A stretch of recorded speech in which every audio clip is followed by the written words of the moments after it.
নমস্কার বন্ধুরা, আমি কিশোর আর আমার চ্যানেলে তোমাদের সবাইকে স্বাগতম। তোমরা তো থাম্বনেল দেখে বুঝেই গেছো যে আজকের ভিডিওটা কি হতে চলেছে। হ্যাঁ, গতকাল আমি কলকাতা থেকে প্রায় 600 কিলোমিটার দূরে শিলিগুড়িতে এসে আশ্রয় নিয়েছি। আশ্রয় নিয়েছি বলতে আহ, সারা জীবনের জন্য না, জাস্ট ঘুরতে এসেছি, আর সেটা বাইক নিয়ে।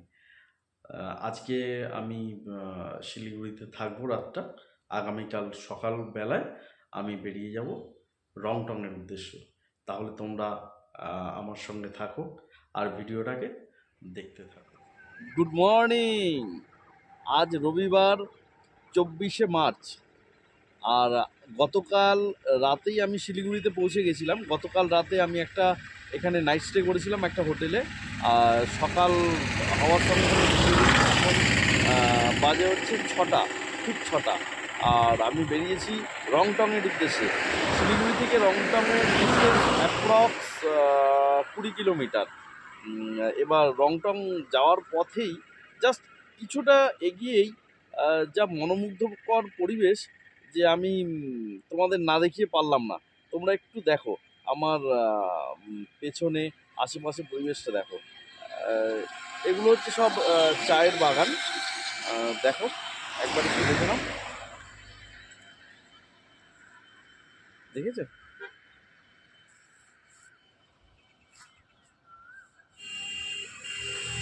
এটা ন্যাশনাল হাইওয়ে 55। এখান থেকে সুকনা 5 কিলোমিটার, যেটা কিনা আমি সুকনার ওপর থেকেই যাব। এখন বাজে 6:30, আর এখান থেকে সুকনা মাত্র 1.5 কিলোমিটার। একটা অসাধারণ পরিবেশের মধ্য থেকে আমি যাচ্ছি। তোমরা একবার একটু দেখো, আমার বাদিকে ঘন অরণ্য, একদম ঘন অরণ্য, আর আমার ডান দিকে টয় ট্রেনের লাইন চলে গেছে, আর মাঝখানে একটা সুন্দর কালো পিচের রাস্তা। এত সুন্দর মনোরম পরিবেশ, অসাধারণ লাগছে, অসাধারণ। ওয়াও, দারুণ। গাছের একদমই পাতা নেই, গাছের পাতা সব ঝরে গেছে, আর তারও যে একটা অপরূপ সৌন্দর্য সেটা কিন্তু আমি এখানে দেখতে পাচ্ছি। দার্জিলিং এখান থেকে 70 কিলোমিটার, সুকনা আর মাত্র 1 কিলোমিটার, মাত্র 1 কিলোমিটার। 1 কিলোমিটার পরেই আমরা সুকনা ফরেস্টের মধ্য থেকে পাস করব।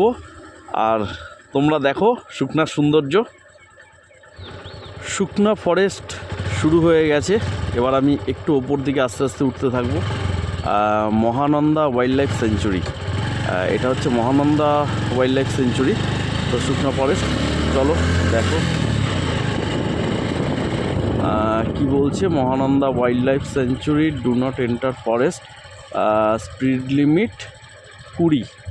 আচ্ছা, প্লাস্টিক ব্যাগ, বোতল এগুলো অ্যালাউ নেই। Do not photography. আচ্ছা, আমি ফটোগ্রাফি করছি। গতকাল রাতে মনে হচ্ছে বৃষ্টি হয়েছিল, রাস্তাটা একদম ভেজা, আর রাস্তাটা ভেজার কারণে একদম আরও বেশি কালো কুচকুচে হয়ে গেছে, একদম কালো কুচকুচে হয়ে গেছে, আরও বেশি সুন্দর লাগছে দেখতে। আর আমি এই মুহূর্তে সুকনা ফরেস্টের মাঝখান থেকে যাচ্ছি আমার গ্রে প্যান্থারের পিঠে চড়ে।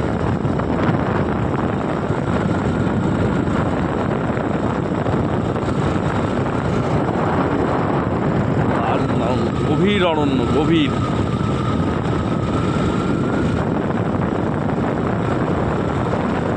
রাস্তাটা উঠে গেছে ওপর দিকে, যদিও বা রংটং খুব একটা উঁচুতে না, মাত্র 1400 ফিট।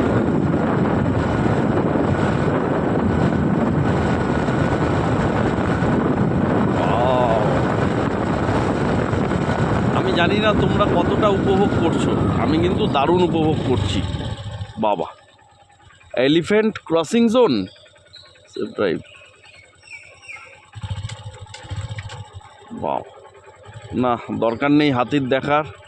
আমি হাতির দেখা পেতে চাই না, কেন এর আগে আমার ভালোই অভিজ্ঞতা আছে। উড়িষ্যায় কুলডিয়া ফরেস্টে গিয়ে যখন হাতির দেখা পেয়েছিলাম তার একটা অভিজ্ঞতা আছে। তো আমি হাতির দেখা একদমই পেতে চাই না। টয় ট্রেনের লাইন ঢুকে গেছে সোজা জঙ্গলের ভেতর থেকে, এটা যাবে, আর আমি হচ্ছে রোডের ওপর থেকে যাচ্ছি, মহানন্দা ওয়াইল্ড লাইফ স্যাংচুরি। গতকাল আমি যখন আমার বাড়ি থেকে 600 কিলোমিটার পাড়ি দিয়েছিলাম শিলিগুড়িতে আসার উদ্দেশ্যে, তখন কিন্তু আমার শেষ মুহূর্তে একটু কষ্ট হয়েছিল, মিথ্যে কথা বলবো না, আমার একটু কষ্ট হয়েছিল ঠিকই, কিন্তু আজকের এই পরিবেশ দেখে আমার সমস্ত কষ্ট দূর হয়ে গেছে, একদম কোনো কষ্ট নেই আমার। মানে কি যে আমি আনন্দ উপভোগ করছি সেটা আমি বলে বোঝাতে পারবো না, আর তোমাদেরকে আমি ক্যামেরাতেও সেইটা মনে হয় দেখাতে পারবো না, যেটা আমি নিজের চোখে দেখছি, উপভোগ করছি। দেখো দুদিকে গহীন অরণ্য, গহীন অরণ্য, আর তার মাঝখান থেকে একমাত্র আমি একা এই মুহূর্তে যাচ্ছি, চারিদিকে ফাঁকা। আবার শুনেছি নাকি এখানে মাঝে মধ্যে হাতি চলে আসে রাস্তায়, ওখানে অবশ্য বোর্ডও দেওয়া আছে, এলিফ্যান্ট জোন।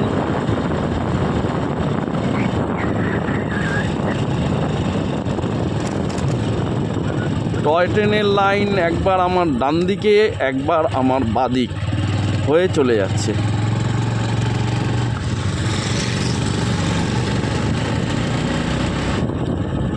পাহাড়ে এই বাঘগুলো কিন্তু খুব সাবধান, একটু ধরে চালাতে হবে আর একটু সাবধানে গাড়ি চালাতে হবে। এখন তো আমার মনে হচ্ছে যে আমি 4 দিনের ছুটিতে এসেছিলাম, সেটাকে 7 দিন করে একদম পুরো দার্জিলিং, কার্শিয়াং, মিরিক সব কিছু ঘুরে যাই। কিন্তু কি করব, সময় নেই হাতে, একদম সময় নেই, বাড়ি চলেই যেতে হবে। যাই হোক, রং টংটাই ভালোভাবে উপভোগ করি।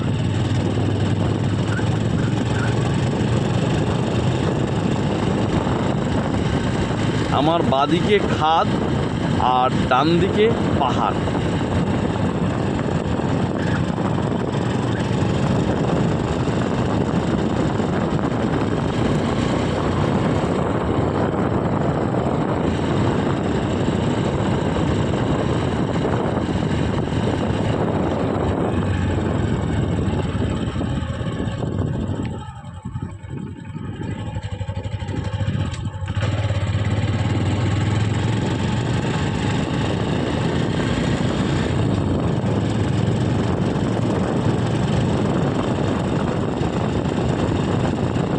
এই সৌন্দর্যটা একমাত্র আমি উপভোগ করতে পারছি আমার এই গ্রে প্যান্থারটার জন্য। এই গ্রে প্যান্থারটা যদি না থাকতো তাহলে হয়তো আমি এত ভালোভাবে উপভোগ করতে পারতাম না।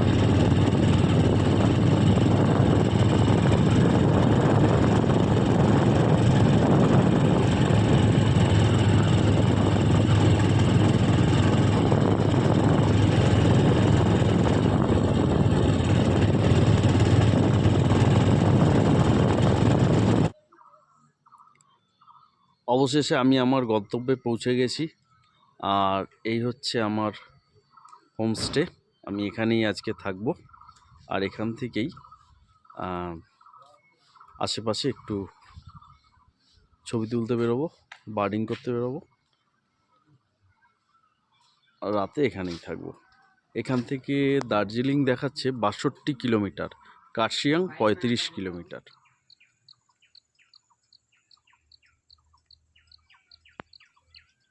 শুনতে পাচ্ছ তোমরা পাখির আওয়াজ, কিচিরমিচির শব্দ পাখির। আর এখানকার পরিবেশটা একবার একটু দেখে নাও, একটা মনোমুগ্ধকর পরিবেশ এখানে। বন্ধুরা, চলে এলাম শিবখোলা। এই জায়গাটার নাম শিবখোলা। এখানে একটা শিব মন্দির আছে। এই ব্রিজটা পার করে ওপারে হচ্ছে শিব মন্দির, আর ব্রিজের নিচের ভিউটা তোমাদের একটু দেখাচ্ছি। দাঁড়াও, এখান থেকে জল আসছে, মানে জলের শোষক শব্দ তো তোমরা নিশ্চয়ই শুনতে পাচ্ছ। আর এই দেখো, দেখতে পাচ্ছ, একটু জুম করে দেখাই, এই যে জুম করে দেখাচ্ছি, জলের গর্জন শুনতে পাচ্ছ? এই হলো শিবখোলার শিব মন্দির। দেখো শিব মন্দির। চলো এবার একটু ভেতরে ঢুকে দেখা যাক শিব মন্দিরটা।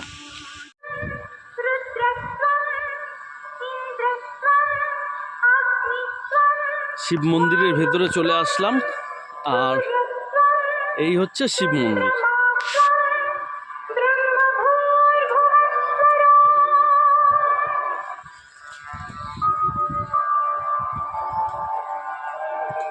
এখানকার পরিবেশটা কিন্তু একটা অন্যরকম।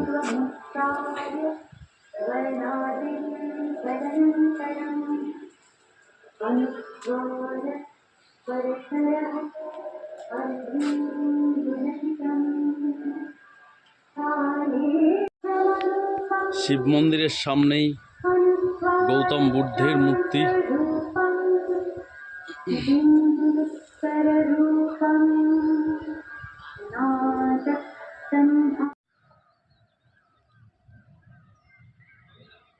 বন্ধুরা, এখন আমি অনেকটাই ওপরে চলে এসেছি, আর সেখান থেকে তোমাদের একটা ভিউ দেখাচ্ছি। অসাধারণ একটা ভিউ তোমাদেরকে দেখাচ্ছি। মানে আমি জানি না তোমরা কতটা বুঝতে পারবে, ক্যামেরায় হয়তো বা এগুলো ধরা পড়ে না।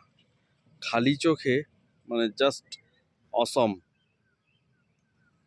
মেঘাচ্ছন্ন ওয়েদার, মনে হচ্ছে আমি একটা স্বপ্নের জগতে চলে এসেছি। বেশ ভালোই ঠান্ডা এখানে, আর এই কারণে একটা চা নিলাম, গরম গরম চা। আর এই জায়গাটাকে এবার একটু উপভোগ করি।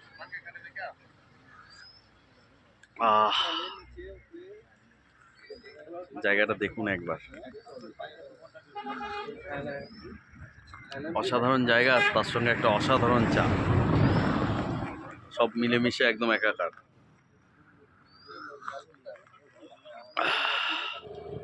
বন্ধুরা, রাস্তায় যেতে যেতে হঠাৎই টয় ট্রেনের দেখা পেয়ে গেলাম। তোমরা নিশ্চয়ই আওয়াজ পাচ্ছ টয় ট্রেনের, ওই সামনে এই যে টয় ট্রেন।